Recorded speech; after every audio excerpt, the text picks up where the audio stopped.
Welcome back, guys, and thanks for tuning in to episode 2 of the series Teaching in Thailand.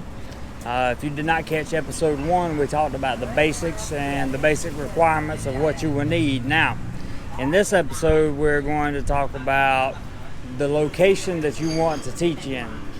So I'm going to ask you some pertinent, relevant questions to that, and I'm going to allow you to answer them for yourself, and you will find out whether or not or what location, I should say, would fit you best if you want to come teach in Thailand. So first, do you have any medical issues?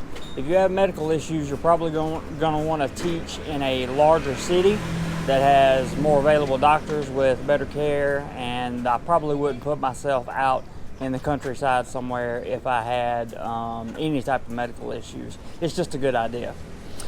Second, are you coming for 1 or 2 years of experience? In other words, do you just want to see the country and travel, like teaching a school on one side of Thailand 1 year, maybe on the other side the next year, so you can just kind of see the country and explore abroad? Or do you want to stay here long term? If you're going to be teaching here long term, do you want to possibly start in a remote place and then make your way to the big city? Or do you want to start in the big city and then make your way to the remote locations? That's something you would have to decide if you're going to be here 3 to 5 years.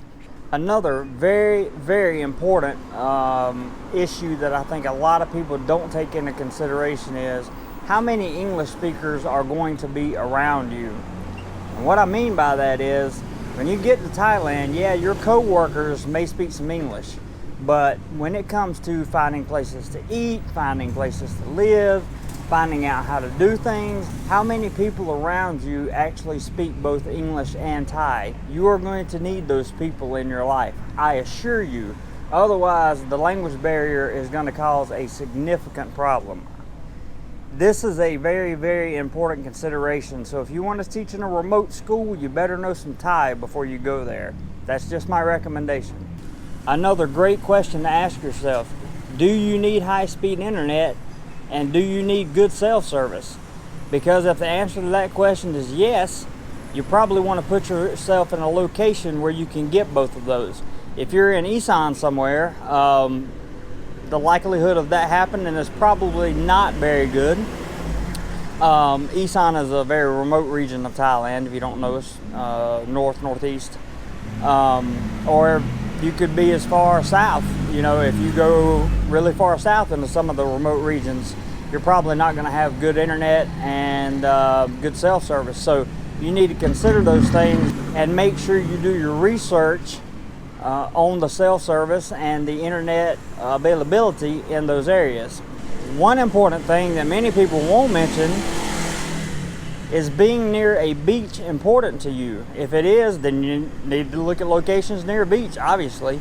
If it's not, if you're okay with being landlocked and being able to maybe fly to a coastal location, flights here are very cheap, 60, 80 bucks anywhere in the country. If you're okay with teaching in a landlocked area and then, flying to, I don't know, Koh Samui or Koh Samet or wherever to enjoy the beaches, then it shouldn't be a problem. But if you want beach access all the time, you need to find a school that's got beach access all the time. Now, do you want to use public transportation? Do you want to rent probably a motorbike or car, or do you want to buy a motorbike or car? If you're going to be here in the short term, I would say you could use either public transportation or you could rent a motorbike. That is what I do, is rent a motorbike. The reason is because that way I have no debts. I have no debts in Thailand, absolutely none. And you can't just, it's like being in any other Southeast Asian country that I'm aware of. You can't buy anything unless it's in a citizen's name. So I can rent in my own name, and I'm very grateful for that. So I don't have to worry about leaving behind any debt should I have to pick up and leave.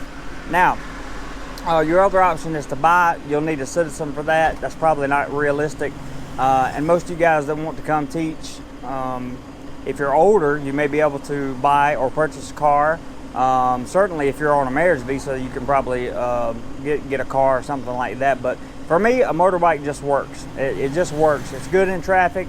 It's cheap on gas, and it gets me to where I need to go. If it rains, I just put my poncho on, and it's no big deal. Secondly, are you a partier?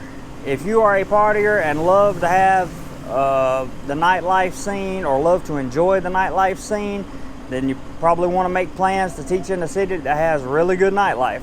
Otherwise, you're probably going to be really heartbroken. I know a lot of people that come to Thailand thinking that they're going to be in a party atmosphere all the time, and it's just not true because of the location that they end up in. And finally, what can you trade off in order to live in paradise? And this comes down to the teacher salary, right?